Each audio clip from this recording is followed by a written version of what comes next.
apabila terdapat keadaan baru yang menimbulkan dugaan kuat bahwa jika keadaan itu sudah diketahui pada saat sidang masih berlangsung, hasilnya akan berupa putusan bebas atau putusan lepas dari segala tuntutan hukum, atau putusan penuntut umum tidak dapat diterima atau terhadap perkara itu diterapkan ketentuan pidana yang lebih ringan. B. Apabila dalam berbagai putusan terdapat pernyataan bahwa sesuatu telah terbukti, akan tetapi hal atau keadaan sebagai dasar dan alasan putusan yang dinyatakan telah terbukti itu ternyata telah bertentangan satu sama lain. C. Apabila putusan itu dengan jelas memperlihatkan suatu kekhilafan hakim atau suatu kekeliruan yang nyata. Alasan keberatan peninjauan kembali. Bahwa putusan Mahkamah Agung Republik Indonesia pada pemeriksaan putusan juris hakim tingkat kasasi dengan jelas telah memperlihatkan suatu kekhilafan hakim atau suatu kekeliruan yang nyata, dengan alasan mohon perkenaan dan perhatian ketua dan anggota majelis hakim peninjauan kembali untuk memperhatikan: satu, bahwa judek faksi pada tingkat pertama telah menganggap memori banding yang diajukan oleh terdakwa Sakatatal bin Bagya melalui kuasa hukumnya telah mendaftarkan memori banding tersebut, namun Pengadilan Tinggi Bandung telah mengabaikan dan menganggap Sakatatal bin Bagya tidak pernah mengajukan memori banding, sehingga judek juris pada tingkat kasasi hanya sekedar menilai dan mendasari urian dakwaan penuntut umum tanpa ada bantahan, yaitu kontra memori banding dari Sakatatal bin Bagya dan terhadap memori kasasi yang telah dikemukakan oleh penasihat hukum sebagaimana terlihat pada halaman 42 putusan pada tingkat banding hanya dianggap suatu penghargaan atau memori banding yang dikesampingkan sebagaimana terlihat pada halaman 32 putusan Pengadilan Tinggi nomor 50 Pitsus anak garing 2016 garing PDG, sehingga sampai tidak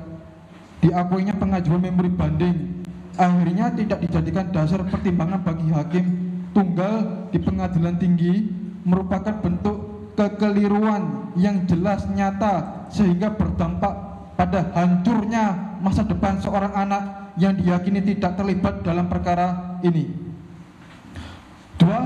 bahwa judek juris atau majelis hakim tingkat kasasi sungguh-sungguh keliru dalam menerapkan hukum khususnya terhadap ketentuan pasal 340 KUHP junto ketentuan pasal 338 KUHP yang diterapkan pada anak Sakatatal bin Bagya, khususnya jaksa penuntut umum pada perkara Okwa tidak cermat dan keliru dalam mengkualifikasi dan mengkonstantir perbuatan Sakatatal bin Bagya dengan norma hukum pasal 340 junto pasal 338 KUHP, sehingga tidak ada satu alat bukti apapun atau petunjuk yang dapat membuktikan adanya peran dari terdakwa anak Sakatatal bin Bagya, sehingga surat dakwaan jaksa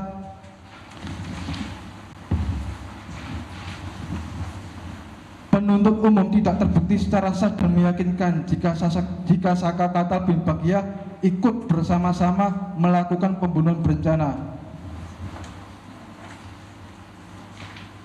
Tiga, bahwa judek juris atau majelis hakim kasasi telah salah dalam mengkonstantir fakta yang terungkap dalam persidangan, sehingga dalam membuat putusan sungguh sangat keliru, dan oleh karena dalam pelaksanaan peradilan terhadap Sakatatal yang mana hakim dalam perkara nomor 16 Pitsus anak garing 2016 PNCBN tanggal 10 Oktober 2016 yang memeriksa perkara Akwa telah melanggar hukum acara sistem peradilan pidana anak karena terdakwa Sakatatal bin Bagya tidak dilakukan upaya diversi sama sekali yang merupakan hak bagi anak. Pada putusan tingkat pertama, majelis hakim tidak mengupayakan diversi terlebih dahulu, padahal upaya diversi sangat penting untuk menghindari anak Saka dari stigma negatif atau label atau cap pelaku penjahat. Selain itu, jika dilihat dari segi rangkaian yang dilakukan oleh Sakatatal bin Bagya yang hanya melakukan pemukulan sebanyak 1 kali, majelis hakim pengadilan negeri kelas 1B Cirebon menerapkan pasal 340 junto pasal 38 KUHP, dan ironisnya sesuai fakta hukum anak Sekatatal bin Bagja dianggap melakukan pembunuhan terhadap dua korban, yaitu Muhammad Rizky Rudiana dan Vina. Padahal berdasarkan fakta hukum persidangan, perbuatan Sekatatal bin Bagja hanya tertuju